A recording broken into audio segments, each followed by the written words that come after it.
Well, hey everybody, it's Chuck. Welcome back. Well, we have a new software version on the Cybertruck last night. It's a point release on the first full self-driving build. And you can see here in the screen, full self-driving supervised 12.5.5.2. So there was obviously a 0.1 release that never went out in the wild. So this is a second point release that apparently did make it out. A handful of us, of the early testers, got it last night. I have driven it last night, home from the airport late last night, and it did pretty good. I can't say I noticed a bunch of differences, but I think that's what this drive is for. On the previous build, you may remember we had some aggressive braking profiles. We had some very awkward lane changes that occasionally happen, not every time. And those are probably the big things I'm hoping to see here today. So we'll go ahead and get this started. I've got my first impressions route in here that includes a couple unprotected left-hand turns, some highway driving, and a few things like that, and let's see how it goes. I haven't done many UPLs in the Cybertruck recently, so obviously those of you that are familiar with my turn, I have to do an aggressive question mark maneuver, which is the maneuver to the right and then the left to fit into the median. All right, so there's our full NHTSA stop. Thank you for the feedback that most of you like me calling it the NHTSA stop. Very aggressive creep again. Very aggressive, unlike the Model Y. It just goes for it. Here's a nice gap on the left, but it needs to go hard right. Yep, there's a good question mark. Camera view and stop. Okay, there's a small gap. Is it gonna go? Okay, it waited. Good. I can't, this is really hard. Okay, I have to look up in this camera here. I can't see back in the C-pillar. That feels like a gap. Feels like a gap. Is it waiting? Is it waiting? Car's coming now. There's a car waiting on me to move. Oh, it's a semi. Woo! He's in the middle lane. He kind of moved over a little bit, I think. Now it feels clear. Come on, commit. Commit. I really don't want to press the accelerator right now. All right, I'm pressing the accelerator because that person basically couldn't see. So I waited until the honk. Unsuccessful, unprotected left-hand turn.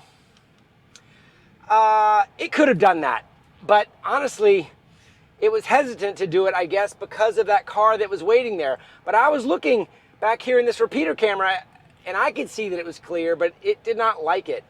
And that car, of course, was blocked from me. Anyway, I'm going to do one more unprotected left-hand turn. Let's see how that looks. Stick with me. Okay, here we go again.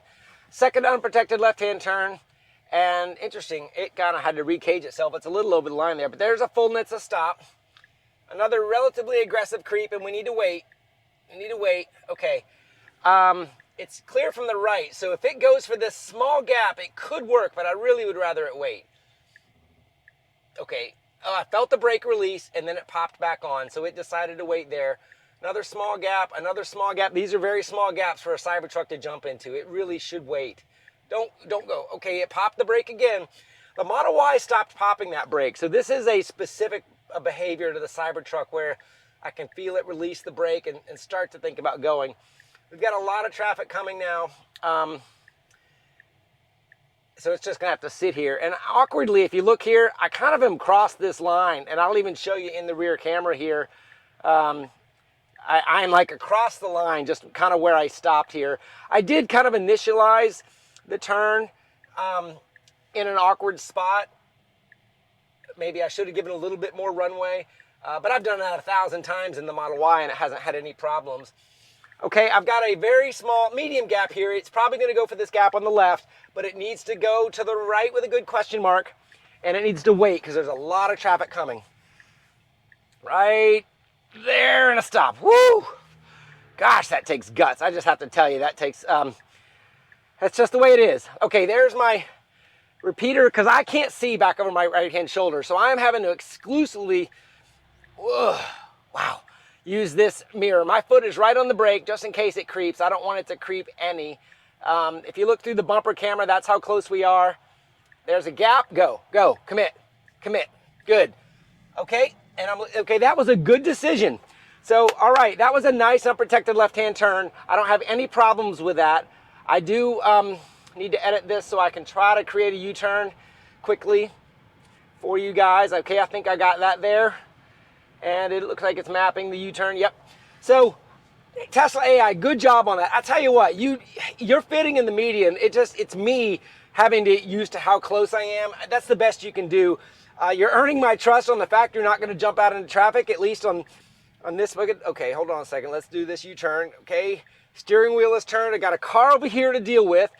Is it going to take it? Okay, it took it. Very slow, very slow, very slow, very slow. He didn't like it. I let it go. So that was a good autonomous turn, not a very good human turn. That human was expecting me to turn at the radius that I had the capability of. The car was turning at FSD's comfortable rate. I started the U-turn. He expected me to accelerate, but instead I decelerated, and then he jumped out. I was in the lane of traffic. I was able to go that slow this time because there was a nice gap and there was no oncoming traffic. I'm still going to give that like a C-. It did the maneuver, so you didn't fail, but that slow U-turn and human interaction created a situation there. Not unsafe, but definitely uncomfortable. I let it run because there was no oncoming traffic at high speed, so that's what we got there. So maybe take that for a clip. I'll hit the record button even though it's a little late there to get some data for the team. So anyway, 2 unprotected left-hand turns that saw 2 different scenarios. That was the first time in the Cybertruck I've seen the scenario where we had a car that was turning left. Even though the Cybertruck had repeater visibility, it was not comfortable jumping into open traffic. So I would definitely say that the model is different than the Model Y. Model Y would have done that no problem. Seen it a dozen times recently on recent builds. So just a slight difference there. But hey, let's move on and talk a little bit more about 12.5.5.2 and see what we expect here. First of all, I want to give some thank yous to a lot of people that gave me a lot of nice comments on the 120-minute end-to-end Model Y video with the speed profiles. I really appreciate all that feedback. Thank you all for watching that video. Whether you watch the whole thing or not, I'm more than anything appreciate the feedback on the content and how I narrate, how I kind of keep the video going. I don't do voiceovers because I try to just do a stream of consciousness narration style. Okay, flashing yellow here. It's wide open. It should be going right now, and it didn't. Okay, the Model Y would have gone for that no problem. So I don't know what to say there. I'm gonna just kind of move this around. I don't know what the best camera position is. I can show you the lights there. It's showing a flashing yellow, no problem. The Model Y has this down pat. So I guess these models are just a little bit different. I had dinner with JD, AI driver, and James Dalma, Gemma, in San Francisco 2 nights ago. And we had a long 3-hour conversation. Okay, here's its next gap, and I'll keep talking. A long conversation about how this neural network model, and I don't have anyone behind me, so I'm just going to let it make a decision here. Another small gap it should be going for. It may be waiting on a green arrow. I'm not sure. But anyway, James talked us into some logic of how this model is most likely being developed so it can handle all different cars. And he feels it's being trained on a neutral, non-existent vehicle with camera locations that are translated to the vehicle it's being implied on. Okay, wide open gap here. I should be going. I didn't go. No car behind me, so I'm not being annoying. And now we're at a red and just waiting on our signal. So there's your verification there.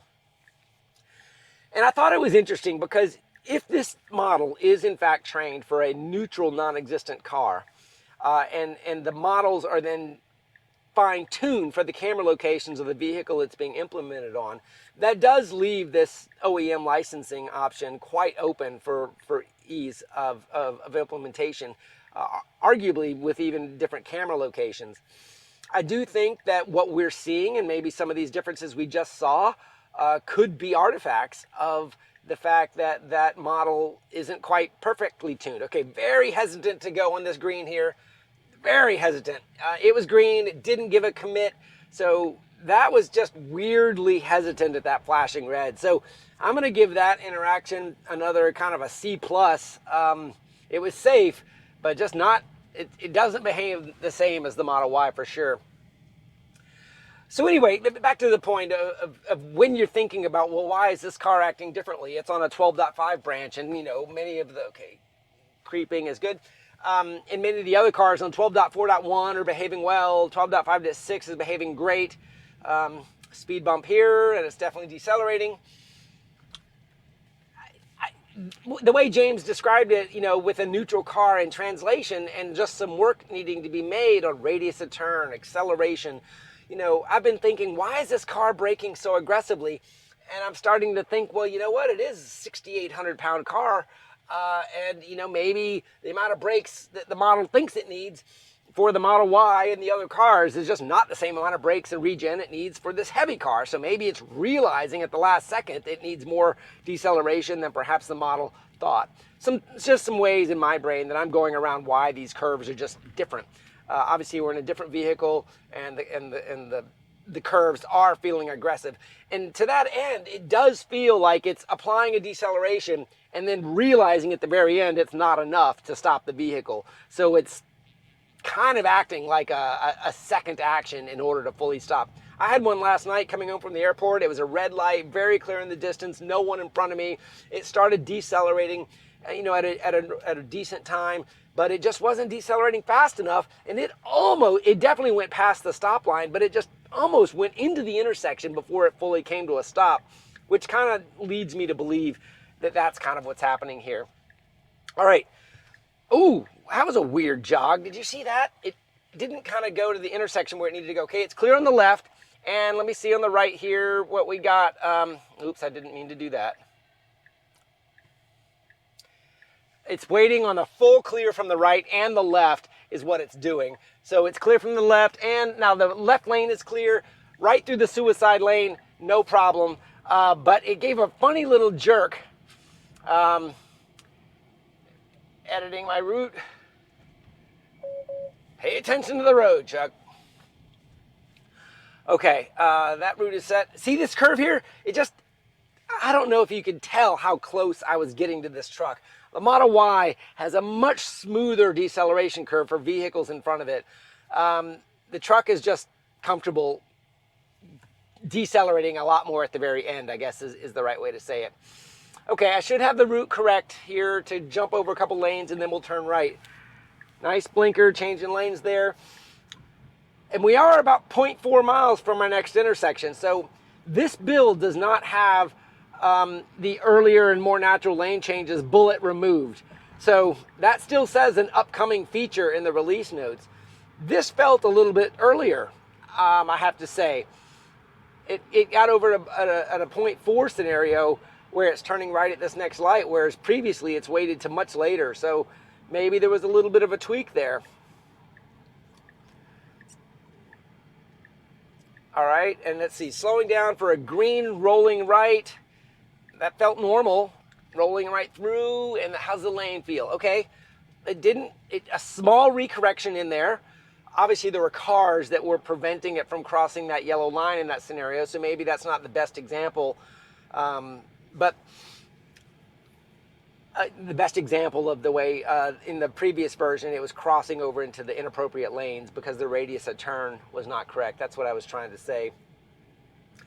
Anyway, so I think I was really kind of hoping this was going to be 12.5.6 point something for the Cybertruck, because on the end-to-end neural networks, I was really, really happy with the way the new speed profiles that are specific for end-to-end highway right now were working, with the hurry mode replacing the faster lane changes, the standard mode just kind of being in the middle, and the chill mode replacing the previously named minimal lane changes. Because what I found on that video is it wasn't the same minimal lane changes in chill. It definitely went around slower traffic instead of just parking it behind a slow vehicle going much, much slower. So we don't have those profiles on this build. They're not there. This is just a point release on the 12.5.5. In my opinion, what they probably felt like they needed to fix were some of these model tweaks about, the radius of turn and ensuring it had better lane management. And maybe that lane change back there, at 0.4 miles a little bit early was an indicator of that. Okay, I need to edit the route again now that I'm heading down Wilson Boulevard, and let this map ourselves onto the highway, and then we'll get to see a merge. Yep, that's good there. And what else do we need to see on this? So on the highway, we definitely want to continue to see how it behaves in traffic. We're definitely going to see some traffic probably at 8:30 in the morning here. All right, we got a slow car here. That truck continued. We're a yellow going red. And that deceleration felt, it was going so slow. It probably isn't a good example. That felt fine. Don't have any problems with that. On the highway, we want to see the remnants of the lane changes, whether or not it stays in a slow lane. We still have the Auto Max, so that's still our only control there with full self-driving supervised. I do have to say, last night on the way home from the airport, and it was like 11 o'clock at night with highway traffic on Interstate 95, I did feel it did a pretty good job managing slower trucks, kind of going around, lane changes, keeping speed. So my first impression wasn't any sort of frustration with speed control last night.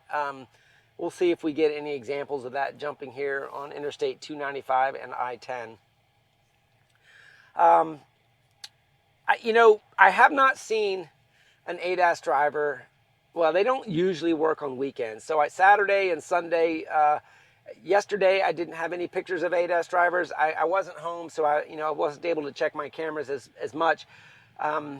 Hopefully we'll see them back out validating something on hardware 3 soon, and maybe even hardware 4 getting another point release, because it has not gone wide yet. 12.5.6, in my opinion, is completely ready to go wide, but there must be something that they see that they don't want to distribute yet. And there's also a possibility that the entire AI team has a delay built in their schedule that we're just now seeing based on the We Robot event a couple weeks ago, right? We don't really understand the timelines of training, of QA, of testing, and all these things. And there were so many of the FSD Tesla AI engineers at We Robot event in LA that travel and transit time, taking them away from their computers, just may be manifesting itself right now in the release schedule. We just don't know, but it's definitely a possibility. Okay, we're taking a right here. This is the on-ramp. We do have a lead car that might constrain our speed a little bit. Let's see if it goes into the left lane or the right lane. Okay, it jumped into the closest lane and immediately jumped over. Another good indication that we might have some earlier lanes change improvements in here versus kind of the late lane change. Interesting use case there with a lawnmower, didn't really overreact at all. And my left lane is clear. It should put the blinker on, and it's on now, and just jump right over. No problems there. Speed is immediately up to constrained, but right now I got a speed limit of 65 and it wants to get in the middle lane. Nice. So that's good. And here we are going basically the speed limit in rush hour traffic, not huge rush hour, but I'm not able to just go 80 right now.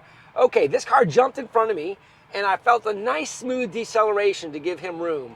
No problems with that. I'm going to edit the trip to ensure we have got everything we want. That route works. I'm getting better at that, guys. Now, I got the route set up. Do I have the right amount of time so that my thoughts can come out? I can edit the route and I won't miss anything. Here look, I'm going 69 in a 65 with traffic. So it's definitely not going slow. I know most of the feedback on the poor speed control is when you're alone without any sort of cars to help give you clues as to what the appropriate speed is. But I have to say, if here I am scrolling up and down Auto Max, it's not changing anything. Interestingly, you can see the little up and down arrow moving with my wheel when I go up and down. So we have an exit here coming up in 0.9 miles. Let's see if we get an indication kind of around the 0.5, 0.4 range, which would be another kind of indication of early lane changes. We do have a truck up here and a car kind of boxing us out. So kind of as a human driver and another car kind of really working his way in the traffic here that may decelerate us, but it didn't really decelerate us much. And He's going for the double lane change to make this exit. That's what that car was doing, which is kind of what we need to be doing pretty soon here. There's the blinker, but now we've got to get ahead of this truck and get over. And you've got another dually truck up here that's got his blinker on for a right lane change. So right now is where I'd be going a little faster to get in front of this truck. It's got its room now and it should get over just fine. Once the red goes away from the camera is my indication that it thinks it has enough room. And then here we are going to the right. So, you know, that worked fine. I think it you know, in heavy traffic, it could have boxed itself out the way that truck worked. You know, I was starting to think about it before the blinker came on. So maybe a little bit earlier than that's what we need in some scenarios. It's like, maybe this is for the Tesla AI team. You know, if the density of traffic is high, you need a bias to lane change earlier. It's kind of the way I think about it. You know, when I see a lot of gaps, when I see cars slowing down, every opportunity I start to think, oh, is that my best one? Oh, is that my best one? And I sort of did feel like that a little bit with 12.5.6. Nice lane change. It crossed a solid white line. For those of you that wonder if it can do that, it does that occasionally. I've seen it in some situations not cross a white line, so that is not a 100% guarantee. And that's probably somewhere in the map data layer where it does that. Another car kind of jumping over in front of us here and a little bit of a decel there. Did you feel that? Listen to me talking to you like you're in the car with me. Your way of feeling it is to look at the chevrons on the trajectory on the screen to see them going backwards. And I think that was good. It didn't overreact there either. Here I am going 58 and a 55, so it's definitely not biased down to the speed limit too much. I'm in the middle lane. I'm not camping out in the left lane or anything. This is good. I don't have any problems with the way it's handled this so far on the highway. And don't forget, this is iteration number 2 on end-to-end highway on a brand new platform. You know, the team has done an amazing job getting it this far on the first and second crack. I really wish the release notes were more detailed like they used to be. We used to get these detailed release notes that almost were too complex for the average, you know, owner.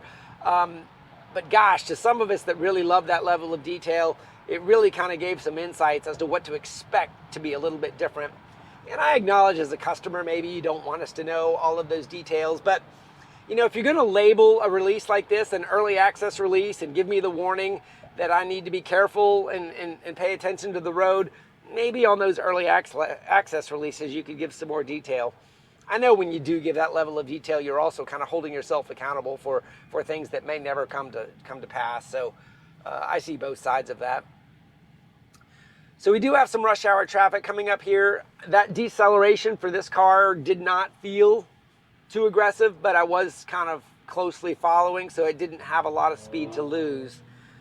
I guess I would say is how that felt. Probably going to be bumper to bumper here, so kind of you can see the red and the yellow over in the upper right hand corner of the map. So as long as it's kind of just maintaining speed without any slow accelerations, that's kind of what I look for here. You know, FSD in the past, you know, its stopping and its acceleration curve would sometimes create gaps in traffic, and sometimes you got taken advantage of by people continually getting in front of you in those gaps, much like the way people do with 18-wheelers and large trucks. All right, there was another deceleration that to me felt a little bit slow. Wasn't aggressive, but I kept thinking to myself it needed to use a little bit more braking than it was. Not bad, though. Yeah, you know, in traffic like this is where I really love FSD, meaning like I don't have the, you know, the nervousness of being distracted or missing a hard braking in front and, you know, rear-ending someone. FSD is just so good at that. And while we're talking about it here on the 22nd of October, Tesla released their safety statistics for the third quarter again this quarter. And once again, it is just a no-brainer that there are less accidents in the United States per mile driven when you have FSD on. And they do this graph 3 different ways. They show the average number of accidents per mile in the United States, and I believe this quarter it was 670,000 miles between each accident in the United States. And then it showed Tesla with its own safety features, but without automation turned on. It was, like a little over 1 million miles. And then with automation turned on, it was like 7+ million miles between accidents. So while we can nitpick the software and find corner cases where it could get itself in an accident, maybe you even could describe that U-turn earlier, how that could have been an accident if there'd have been a fast oncoming car and I hadn't have intervened or been able to intervene with an accelerator press if needed. The number of times that is happening versus the number of times that accidents are happening for all of the other reasons, distraction, rear-ending, it's just lower with the automation on. And it's hard to think about large numbers a little bit that way for some people to understand that en masse it's a safer system, and start criticizing the 1 or 2 use cases that you see on perhaps every drive where it could have been bad. Every single drive has a situation that could have been bad if you're a distracted driver, and you may be the best driver in the world, but your kids might not be, or your neighbor's kids might not be. They may be the most distracted driver in the world. And there's definitely been data showing that a distracted driver on their phones is worse than a drunk driver. A drunk driver looking at the road has a delayed reaction response, obviously, but a driver looking at their phone at the wrong time has no response. It's hard, because obviously we all think we're our own best drivers. But just realize that everybody that shares the road with you isn't. And if everybody had access to this technology, the number of accidents would be lower. And I hope those numbers are what help NHTSA and the insurance companies work towards, allowing more of this automation on our roads, perhaps one day in the unsupervised state. In any case, maybe I'll put that on X, just a little bit of a thought about how those safety numbers play out and how they actually work with large numbers. Do have the blinker on, making a lane change. We're kind of getting up towards this intersection. And I've talked to the engineers at Tesla about this intersection. This is Interstate 10 and Interstate 95's interchange. And you could be on either side of these lanes to get where you want to go. The Tesla maps are inferior to Google and Apple Maps in this interchange on deciding what lane you need to be in.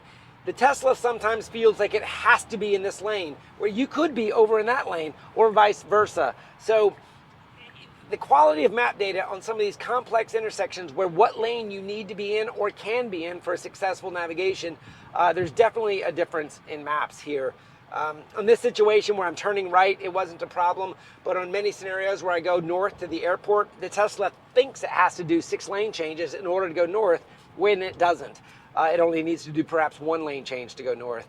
So just an interesting little kind of a thought there. But I have to say, those highway miles right there were just fine. I thought it did really, really good. I do want those speed profiles, but it did good. Okay, we rolled right into a green light, so we were able to keep our speed up and just turn right on around. Our car right next to us, kind of constraining us, so we can't really overshoot the lane much. And now we're back in the city streets. Yeah, that felt really, really good. No problems there. Nice job, Tesla, on those highway miles in traffic. Navigation, lane changes, deceleration felt okay. I didn't feel any, I don't know that I had a scenario to definitively say whether or not it's been fixed or not, but I didn't feel anything too strong there. Okay, as we come up on this corner here, we're getting into the area, part of Avondale, Riverside part of town, where we're getting closer to Memorial Park. We got some pedestrians and stoplight sort of interactions, most likely. And usually this part has been pretty solid. The only thing we'll be looking for coming up is, hugging the lanes, overshooting, that sort of thing. And we're in the correct lane without a problem. Yielding, nobody to yield to. Nice tight curve and join the left lane. Great. I have no problems with that. That was really good. And let's see how the speed is here in this 30. So here we are 30, nobody in front of us, and it's got 32. No problems there. 35 would be comfortable to me here too, but Some pedestrians on the right side. None of them are dark, so they are not of interest. See if this speed maintains or if it degrades. I am in a right turn only lane, so I need to get out of it. Uh-oh. You see those markings up there? I'm in the wrong lane. Is it going to go straight through it? Okay, it did. See, this light is... Okay, it had to cross a white line to do it. It ended up being the right decision because of those cars stopping back there, but that did not feel like early lane changes.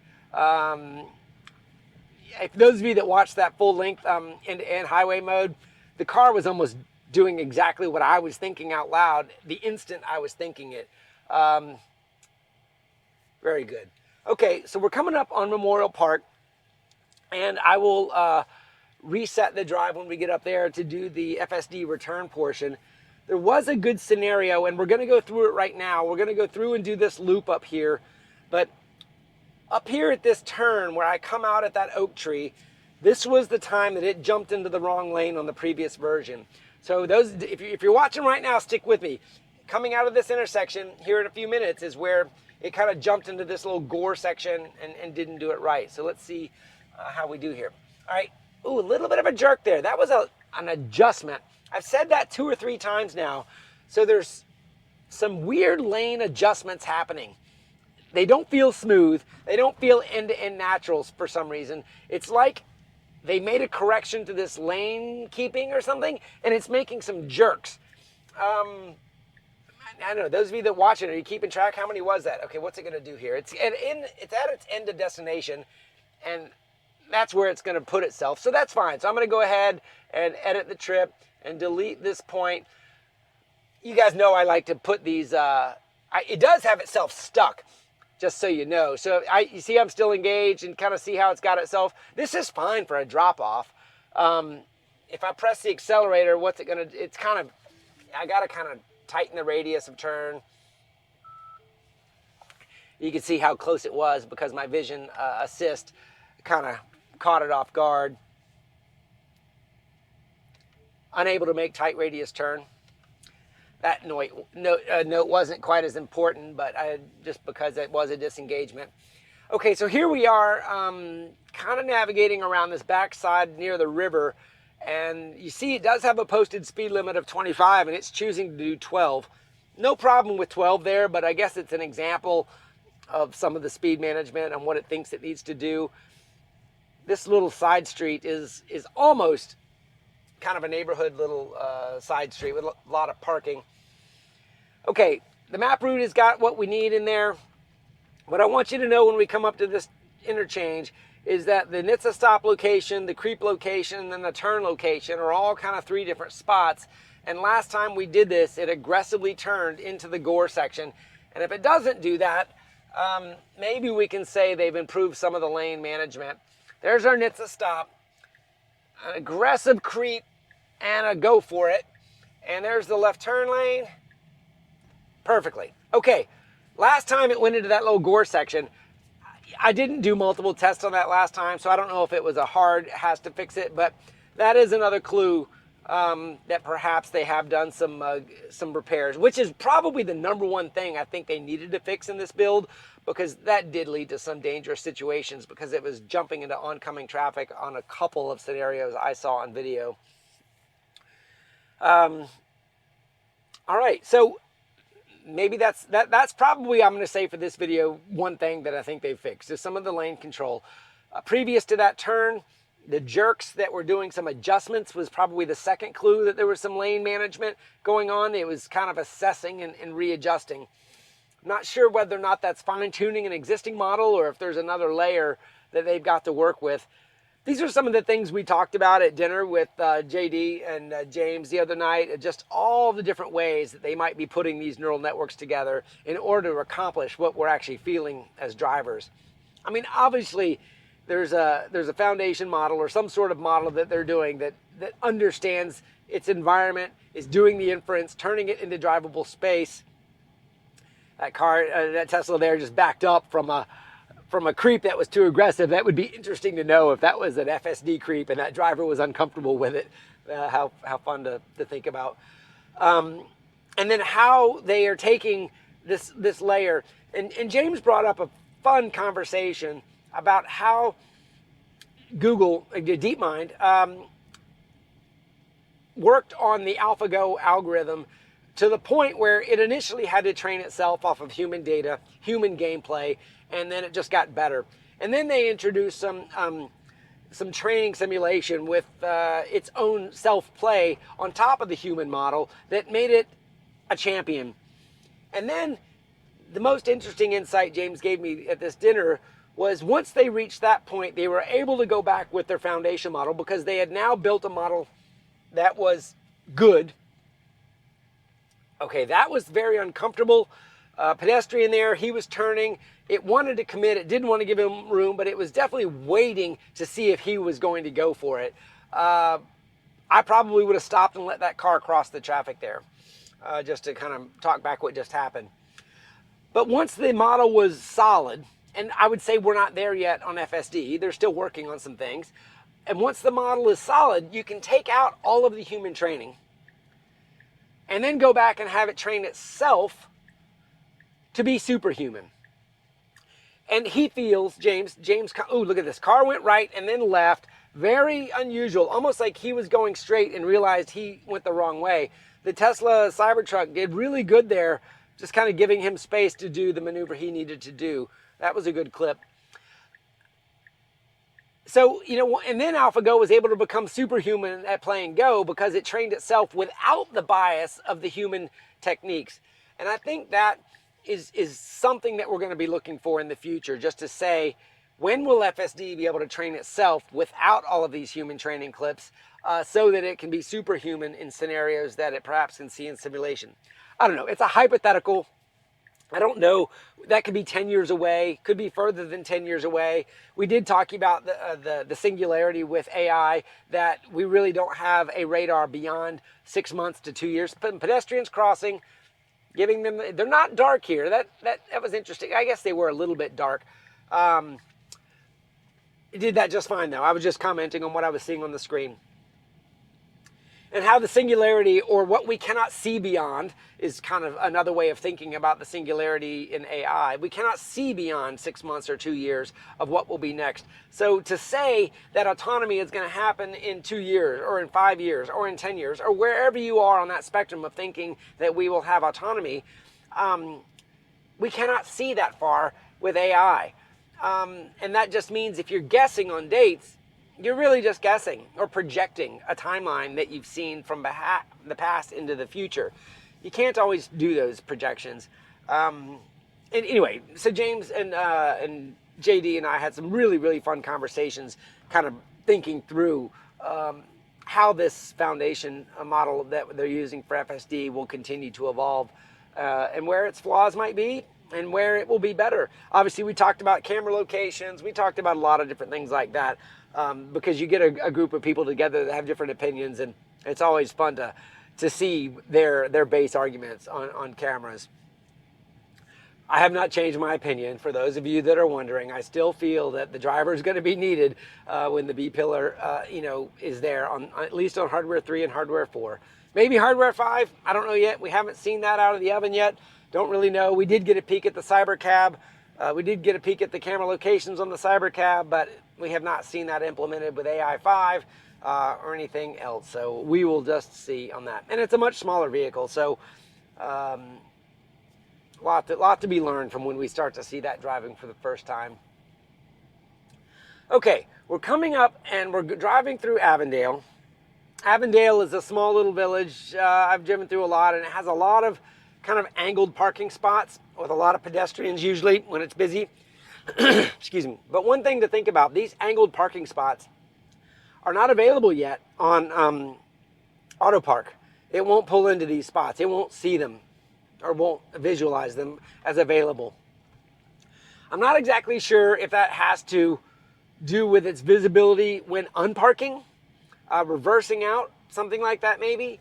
When you go in at an angle, your tailgate camera or your bumper camera in the back, its 180-degree view does not have full visibility of the road when you're backing out. So perhaps as part of the model, they just haven't incorporated, using those spots yet. I do know that some people have said, oh, FSD will pull into a spot there, and that is in fact true when on FSD, but not auto park.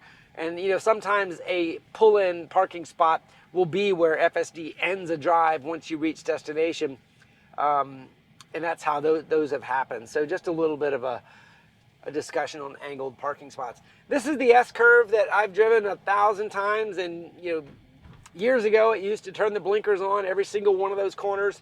That all went away on version 12 end to end, so it's good to see the Cybertruck does not do any blinkers here. We are behind a city bus that's driving slow with its hazards on, and now he's flashing some braking for a stop. So this is good. We have a bus stopping, a double line with a blind curve. The Cybertruck's got its blinker on. It's going for it. Okay, that was aggressive. I'm going to go ahead and say that was done well. I just don't know how it was completely seeing around that bus to do that. If it had done that for a school bus, that's illegal. And I don't know, more than likely, I think it would have done it for a school bus. I know we've kind of got quite a bit of data that it doesn't quite understand that logic all the time. But that was a great highlight clip. It went around the bus no problem. There was no oncoming traffic, so either it saw there was no oncoming traffic or it got lucky. Okay, this guy's backing up, very unsafe. He's stuck, doesn't know what he's doing. The truck is waiting appropriately. He's kind of doing a wrong way. And where's the truck going? Very jerky on that initial one. So that was another one of those lane course corrections. I don't know if you saw that car put his reverse lights on in the traffic circle, but the Cybertruck handled that perfectly. A little bit jerky in the curve, but that was another great one, Tesla. Patience was the answer there. There was somebody in the circle doing something crazy. Nice smooth turn there. Good. So my first drive with this Cybertruck on those traffic circles, you might remember it clipped one of those traffic circles with its tires because the radius was wrong. That time, at the exact same spot where I felt it clip the tire on the previous drive, it had that little jerky wheel motion I was talking about the last hour or however long we've been filming. So that is a change. I'm going to go ahead and lock it in. That's a change on 12.5.5.2 is they've made some adjustments to its lane keeping and things like that, but it is manifesting itself as a little bit of a jerky recorrection, not a smooth around, which also tells me that it's not part of the end-to-end network somehow. They're doing an adjustment somewhere after the decision the end-to-end trajectories are being calculated. It's almost like it's when you're bowling as a kid and you put those gutter guards in the gutter so that you never get a gutter ball, and then when you throw the ball, if it hits one of the gutters, it bounces to the right, and then maybe you're going to get some pins. It felt like I had gutter guards on my curbs a little bit in this build, so that if it got a little too close, I kind of bounced back a little bit with what was a jerky motion, not part of the initial trajectory that the car was going to do. So that's the best description I've got so far, what I think 12.5.5.2 is doing. They have got some gutter guards from the bowling alley on the edges of the lanes for the Cybertruck. Anyway, that's how I'm going to describe it. All right. This intersection is one that I could probably build some 10 dozen scenarios on. I don't know if you can see it in the map here. A lot of things going on here, but you've got railroad tracks on the other side. You got multiple lanes. You've got, like, if you're coming the other direction, perpendicular or straight across from me, you've got like room for one truck. Let's just look at that van up there. That van is safely parked, but you see that Ford behind him? He is on the railroad tracks, and you can even see he's uncomfortable. He's like, I don't want to be on the railroad tracks. If a train comes, he's actually, and look, he's even backing up. He's like, I don't want to be here because I get boxed in and a train comes, I'm going to have to go off road to be safe. And now he backed up.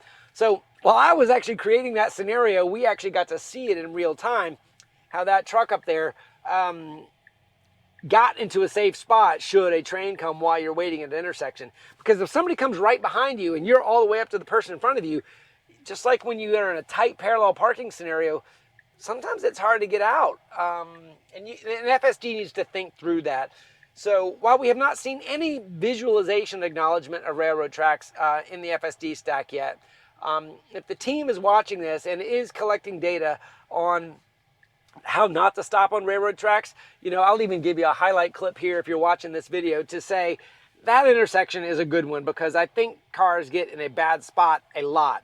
And I just missed the yellow light there, and I just went for yellow. I just ran a red light because I got honked at. Okay, the truck missed the green while I was talking, and I went through the yellow just because I was trying to get out of the way of that vehicle. I don't know.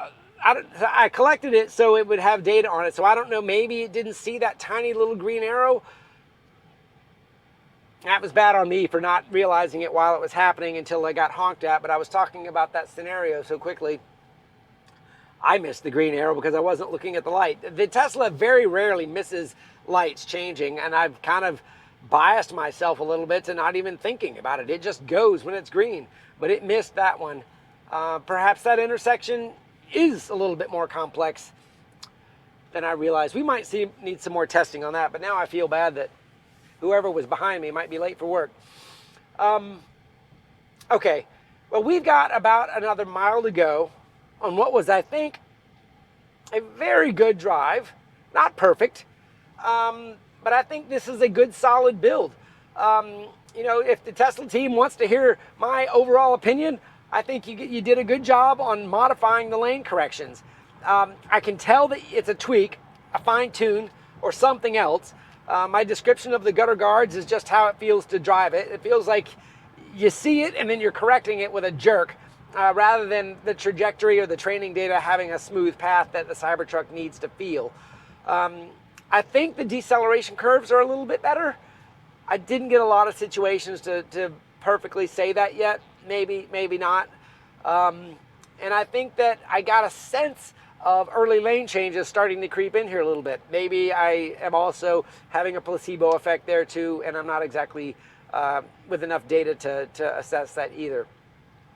But it feels like a safe build. It's still an early access build. You still got to watch the car carefully. You saw me just miss a green light. You know, if it can miss a green, it can miss a red, guys. So just be careful when you're driving. You know, as I come back up here, the unprotected left-hand turns I thought were good, but I was able to see some differences in the way this truck handles it versus the Model Y, specifically in that one scenario where blocking traffic was there. So anyway, I think we're going to leave it there. What do you guys think about Cybertruck FSD 12.5.5.2? Leave some comments below. I love constructive feedback. If you think I'm talking too much, if you think I need to make shorter videos, if you want me to make a TLDR, I'm probably not going to do it. But anyway, this is the way it's driving. Oh, this is going to be interesting to see how it handles these passengers here. We're right at our destination, and it still went around them, and I've even got the auto navigation complete. Is it going to keep rolling, or is it going to stop? It's already done a little bit of a reroute. Oh, we're not going to go that way. Okay. Thanks for watching, everybody. Leave comments, like, subscribe below. Let me know what you think. Have a great day. We'll see you next time.